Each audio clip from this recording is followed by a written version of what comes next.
Batid mo ba kung ano ang nilalang na tinatawag nilang sipay?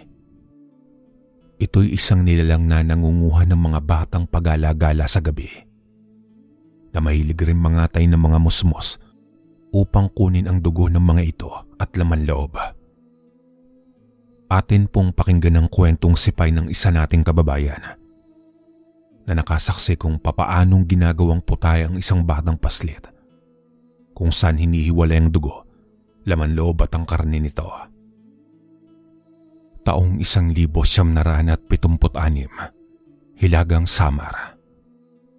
Noong mga panahong ito, usap-usapan sa mga liblib na baryo ng aming lalawigan ang tungkol sa mga sipay, na ayon sa mga nakakita ay pag-alagala sa mga parang at baryo upang maghanap ng kanilang mabibiktima. Tawagin na lang po ninyo ako sa palayaw kong ading.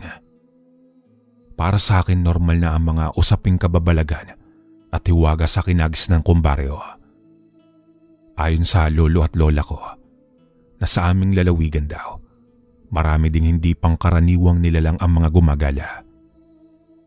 Noong una hindi ako naniniwala na totoo ang mga nilalang na tinatawag nilang sipay, na ordinaryong tao lang din sa umaga. Subalit sa tuwing sumasapit ang paglubog ng araw, nagiging mabalasik itong uri ng demonyo. Hindi man diretsang sinabi sa akin ni Lolo Luciano na may pagkaaswang ang mga ganoong uri ng nilalang. Ngunit malinaw sa akin ang mga katagang binitiwan nito na kumakain ang nilalang na iyon ng laman loob ng isang batang paslit. May dunong rin daw ang ganoong uri ng nilalang sa paggamit ng itim na mahika ng sabulag, na maikukumpara sa isang aswang na kung tawagin ay tigabulak. Gayunpaman dahil sa mga sinasabi ng lolo ko, naging malinaw na sa akin ang lahat kung ano ang kayang gawin at abilidad ng isang sipay. Kung kaya naman muli akong pinaalalahanan nito tungkol sa anak kong si Boboy na mahilig maglaro sa labas ng aming bakuran kasama ang kanyang mga kaibigan.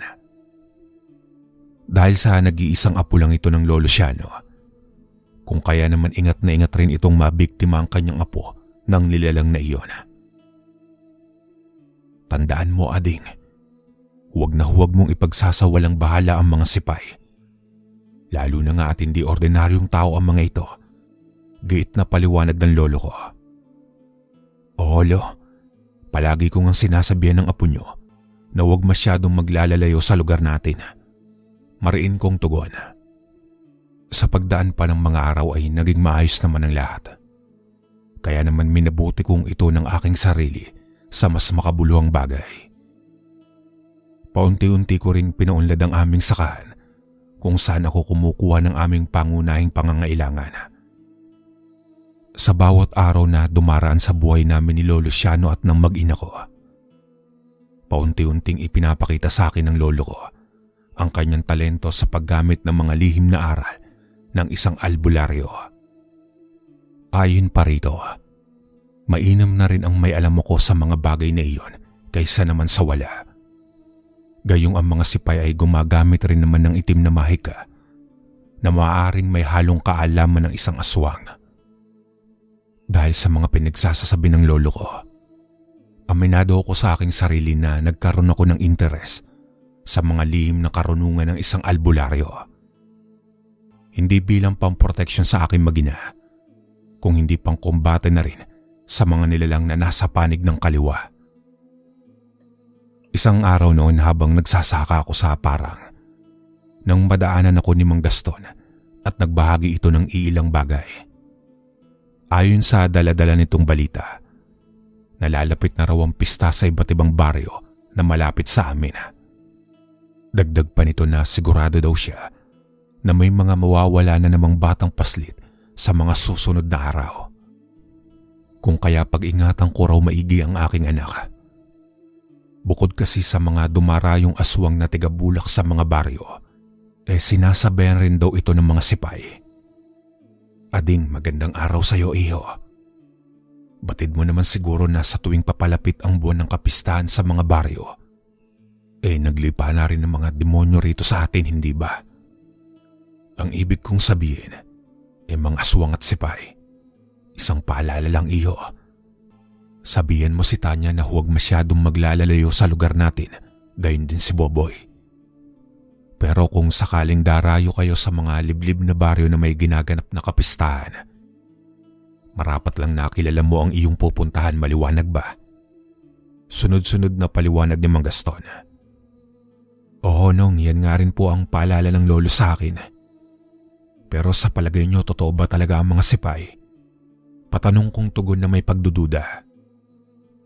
Totoo sila iyo, at patuloy silang umiiral magpasa hanggang ngayon. Kaya huwag na huwag mo silang baliwalain at alam ito ng lolo mo. Dahil dati siyang albularyo sa baryong ito, dagdag pang paliwanag ni Mang Gaston. Gayon pa man napatango na lang ako sa tinuran ni Mang Gaston. Dito ko lang din nalaman na noong kabataan pala ng lolo ko, isa pala iyong mabalasik na albularyo ng kanyang panahon. Sa totoo lang kasi, hindi naman pala kwento ang lolo ko tungkol sa nakaraan niyang buhay. Kaya naman pala marami rin itong nalalaman tungkol sa mga klase ng nilalang na nasa panig ng kaliwa. Akala ko kasi noon sapat na sa akin ang mga nalalaman ko na kababalaghan at hiwaga tungkol sa mga engkanto. Pero nagkamali ako dahil mas malala pa pala ang mga aswang at sipay kumpara sa mga iyon. Matapos makapaglahad ni Mang Gaston ng mga bagay-bagay tungkol sa nakaraang buhay ng lolo ko bilang dating albularyo, mahinahon naman itong nagpaalam sa akin habang nagsasabi ng, Ading iyo, para mas maliwanagan ka pa sa nakaraang buhay ng lolo mo, mas makabubuti kung siya na mismo ang maglalahad sa iyo ng kanyang buhay. Mariinggit ni Mang Gaston bago tuluyang umalis papalayo sa akin. Sa puntong iyon napaisip naman ako sa sinabi ni Mang Gaston. Dahil maging ako man sa aking sarili ay aminado rin na kaunti lang ang alam ko sa lolo ko. Kaya pala nung minsan mapagkatuwan si Boboy ng mga elemento sa aming baryo, harapan akong hinadlangan ng lolo ko na huwag dalhin sa ibang albularyo ang anak ko dahil may dunong pala ito pagdating sa lihim na karunungan. Nang matapos ako makapagsaka sa parang, walang pagdadalawang isip akong umuwi sa aming bahay. Do'y inabutan ko pa ang asawa ko na abala sa kanyang niluluto para sa aming pananghalian. Ayon kay Tanya noong nasa parang daw ako, isang matandang estranghero ang dumaan sa aming pamamahay. Titig na titig daw ito kay Boboy habang nanlilisik ang mata sa katirikan ng araw. Samantalang ang anak daw namin ay abalang naglalaro sa aming bakuran. Dagdag pa nito na halos magkasunuran lang daw kaming nakauwi ng lolo ko sa bahay. Kaya naman wala rin itong kaalam-alam sa mga nangyari at hindi rin daw nito inabutan ang matandang iyon. Gayon pa man naging palaisipan sa lolo ko kung sino ang estrangherong iyon na gumagala sa mga baryo.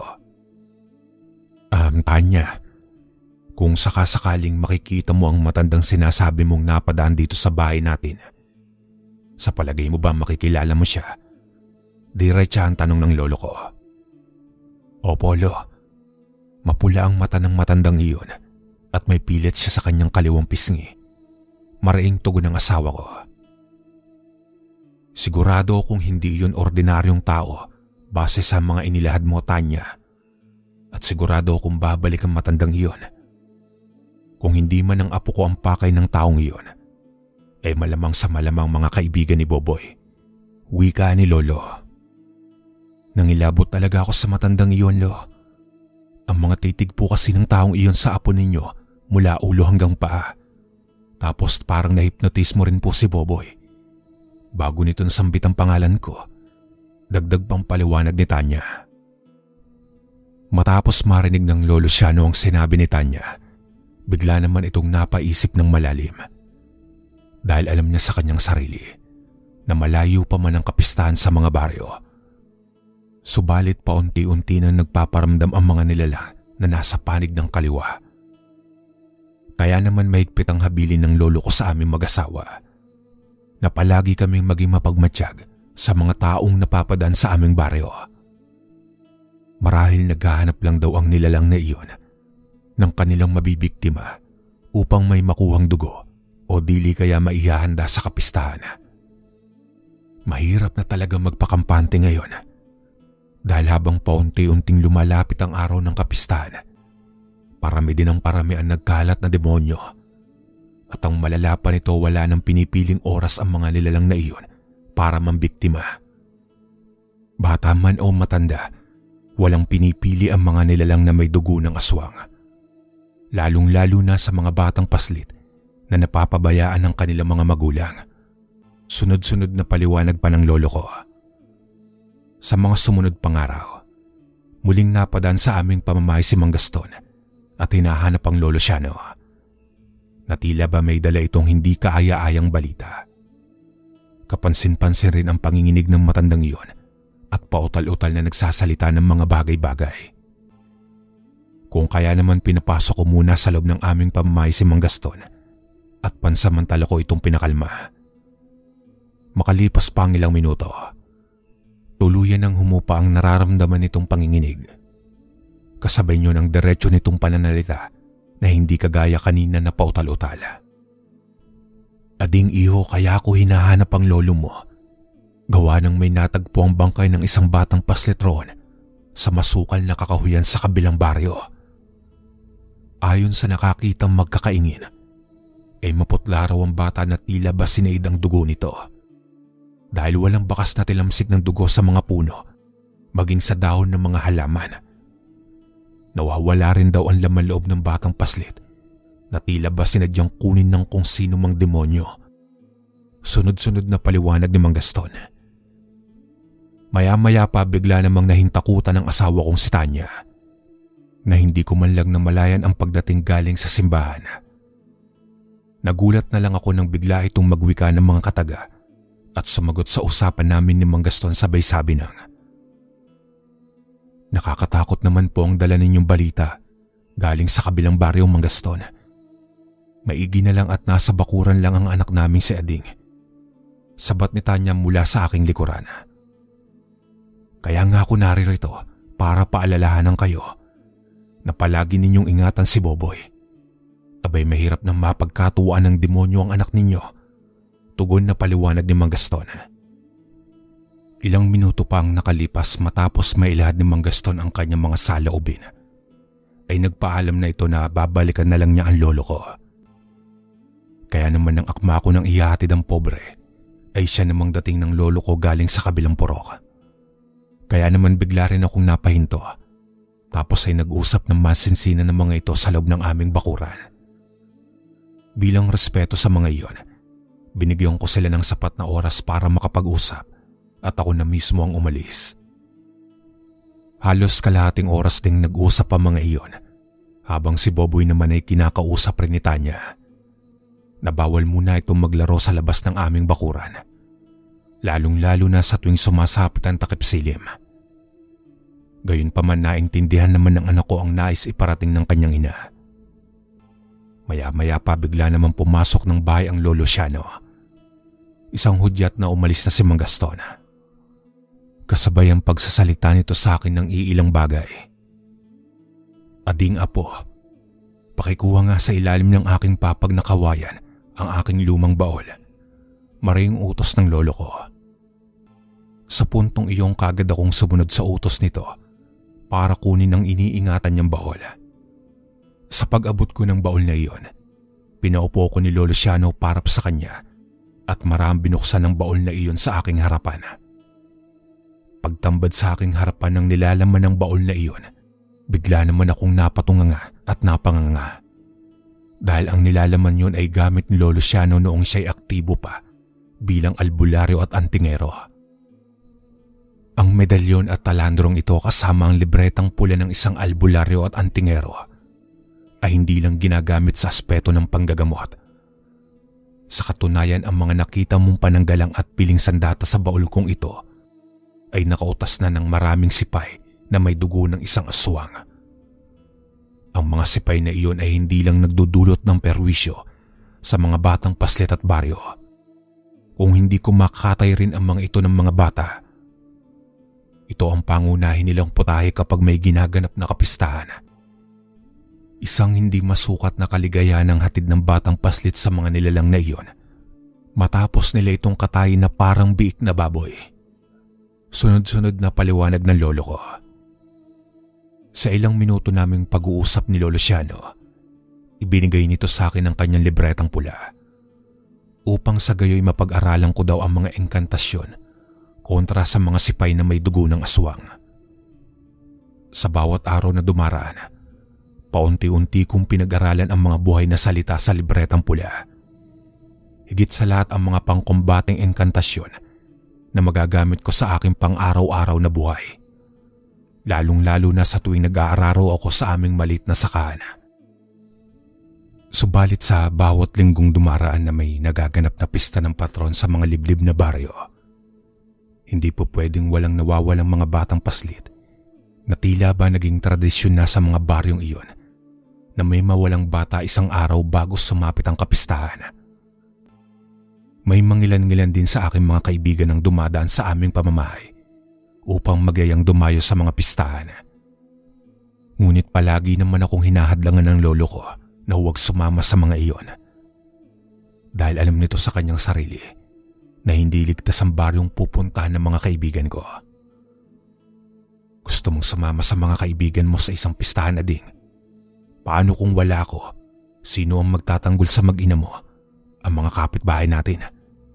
Tandaan mo, apo, hindi lahat na nag-aaya sa'yo pwede mong paunlakan.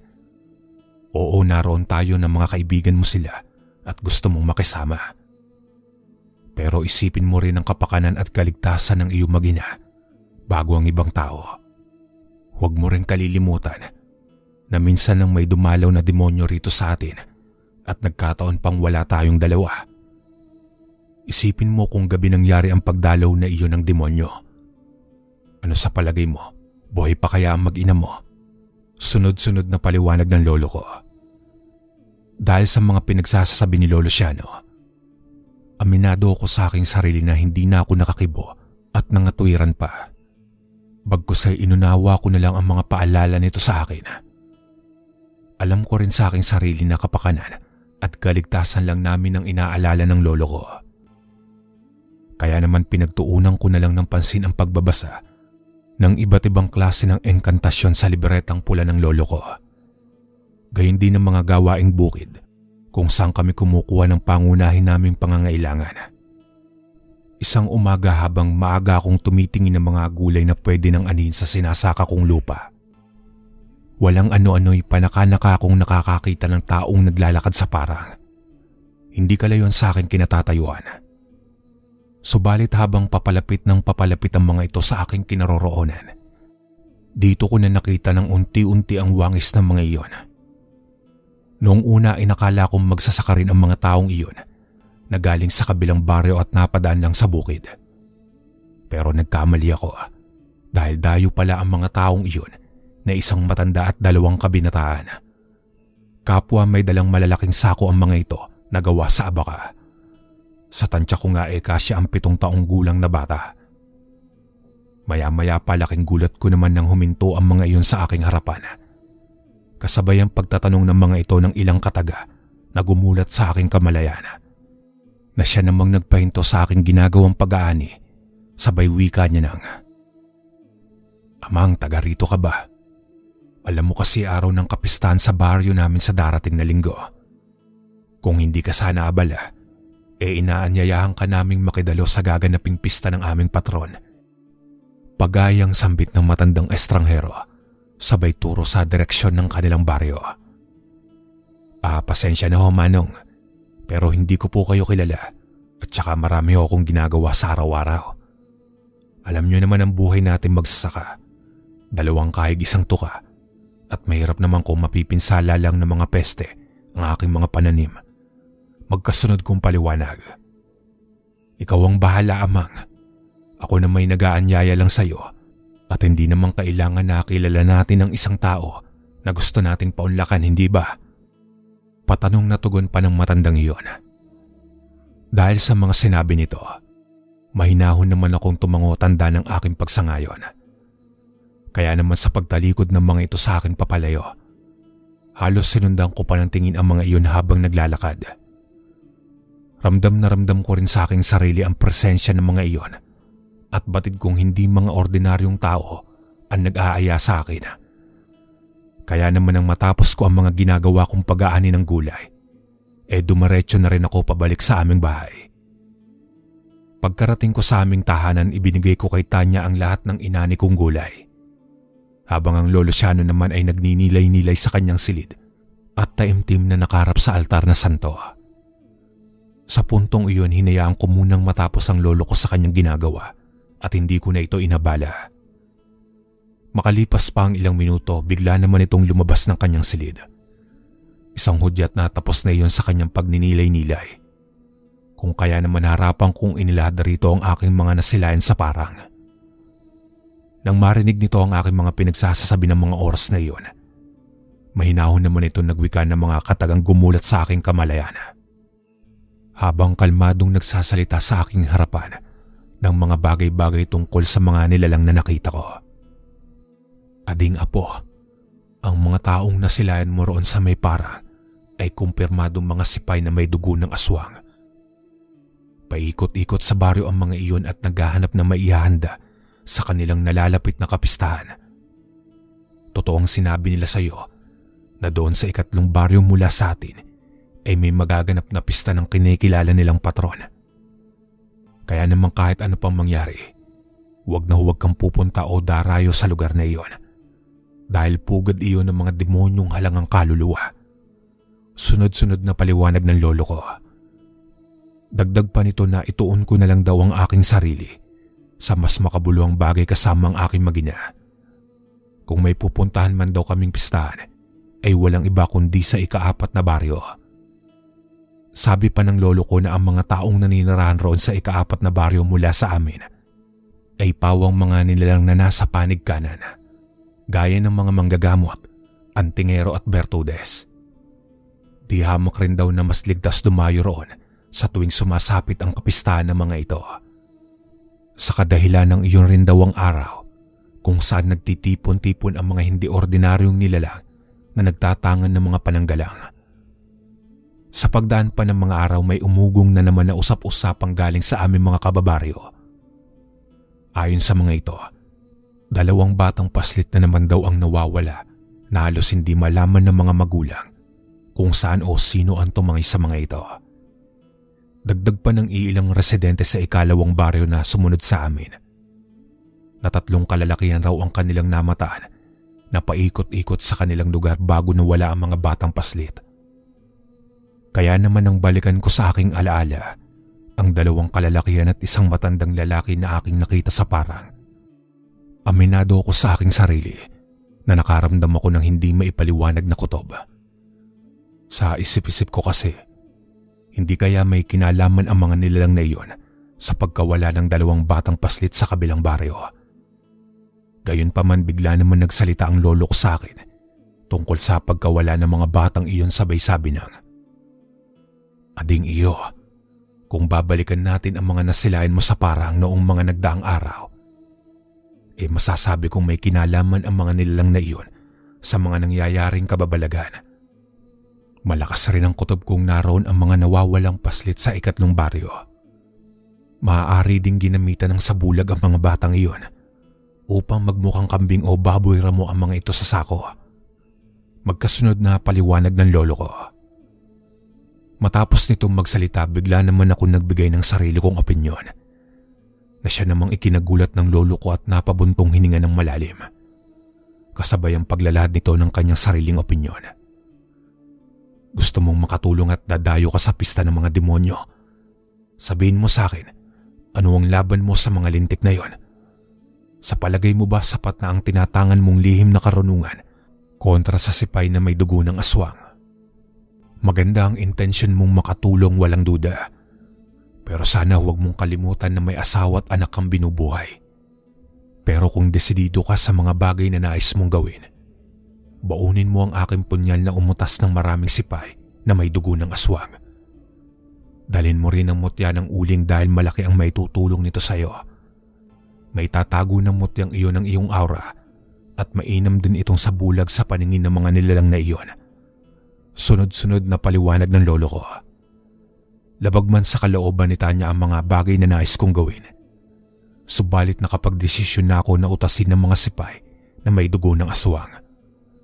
Kaya naman habang papalapit ang araw ng linggo, walang patumangga kong pinaghandaan ng mga iyon. Pagtungtong ng araw ng Sabado pasado 6:00 ng gabi, kinuha ko ang punyal ni Lolo Luciano at ang mutya ng uling sa baul nito. Kasabay niyon humingi ako ng basbas sa lolo ko upang sa gayon magkaroon ako ng poder sa katawan. Dagdag pa ng lolo ko na kung sakaling wala akong makitang kakaiba sa ginagawa ng mga nilalang na iyon, huwag na raw akong magtagal pa roon. Habilin pa nito na ilagay ko lang daw sa ilalim ng aking dila ang mutya ng uling upang sa gayoy malaya akong makakapaglakad-lakad sa baryong iyon. Sa pagbaybay ko nga ng daan papunta sa baryong pakay ko, inabot rin ako ng ilang oras bago marating ang bukana ng baryong iyon. Maya-maya pa marahan akong nagkubli sa talahiban upang ilagay ang mutya sa ilalim ng aking dila.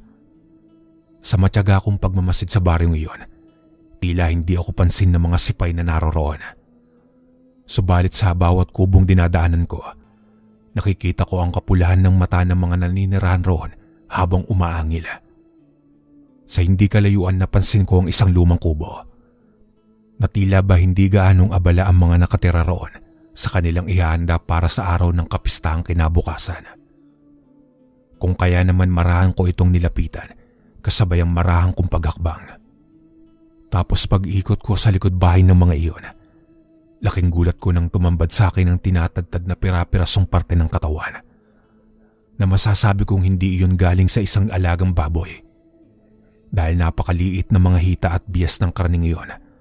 Kasabay pa nito nagkalat na damit ng bata sa lupa.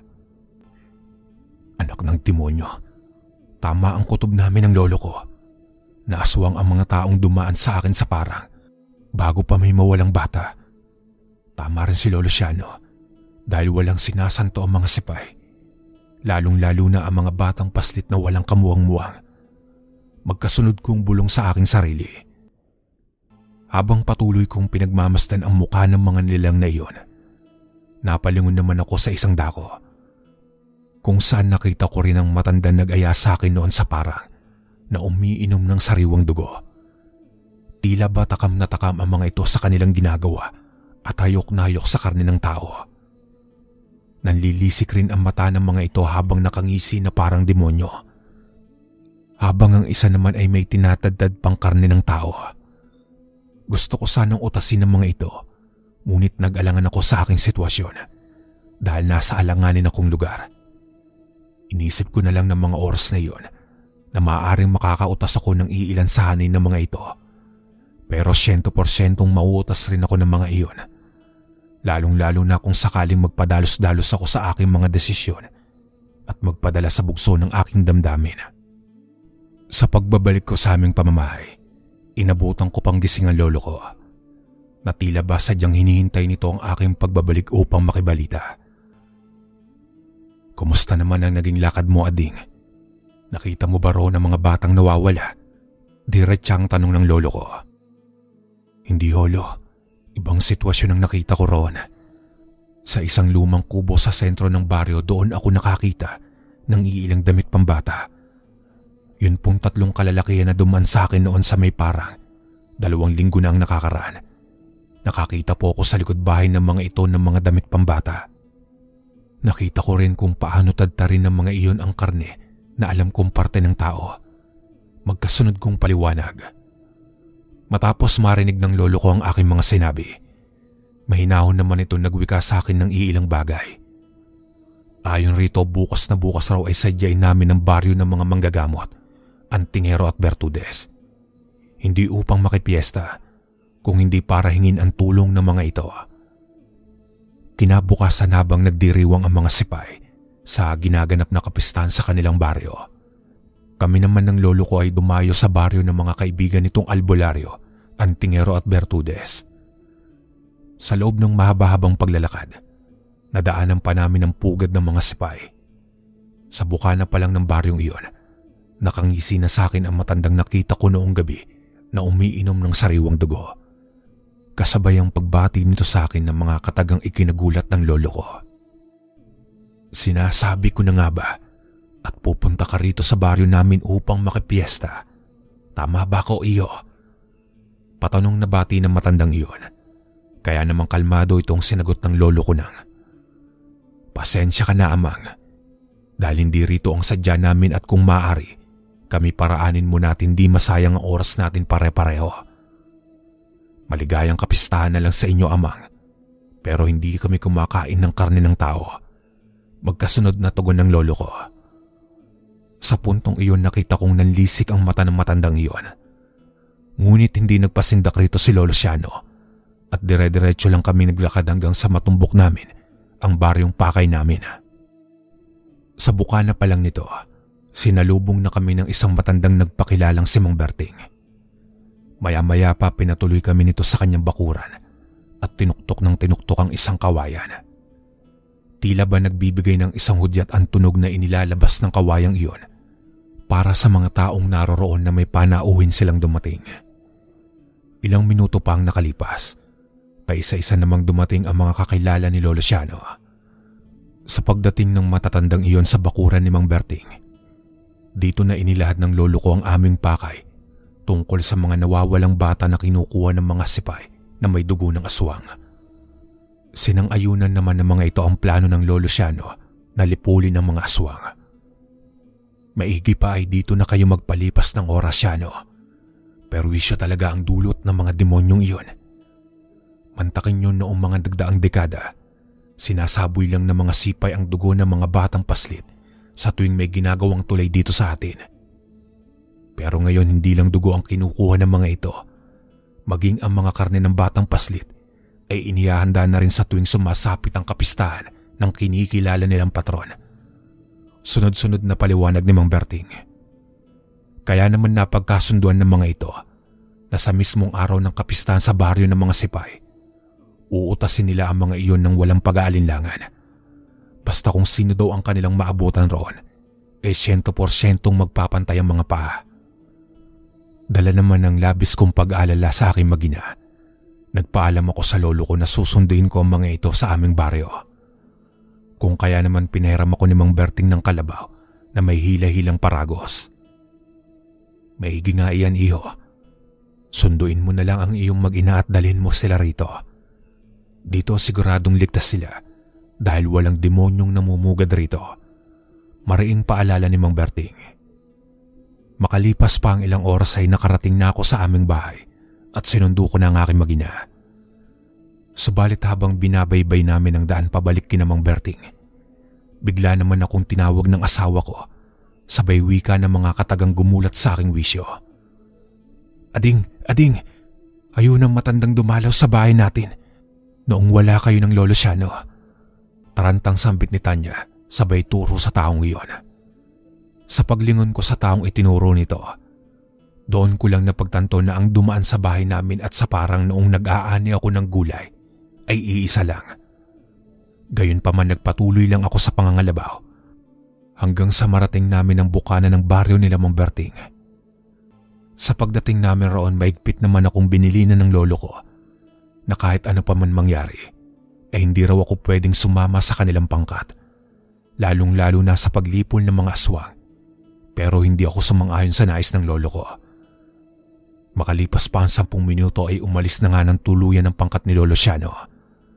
Habang ako naman nooy palihim na sumunod sa baryo ng mga sipay. Sa bukana pa lang ng baryong iyon, kaliwat kanan na ang nakikita kong inuutas ng albularyo, Antingero at Bertudes. Sa pagpapatuloy ng umiiral na labanan, may mga sipay pang gumamit ng sundang para umatake sa pangkat ni Lolo Siano.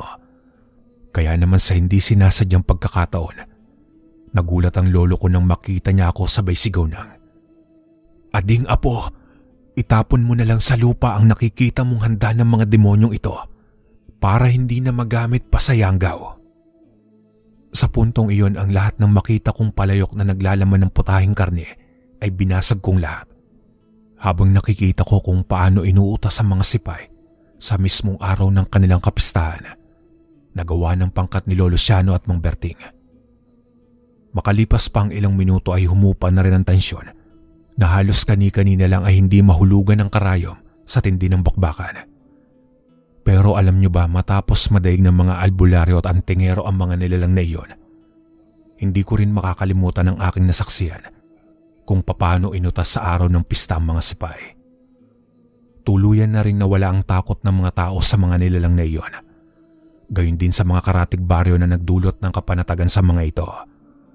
Kasabay pa nito, wala na rin napapabalitang pagkawala ng mga bata sa mga liblib na baryo.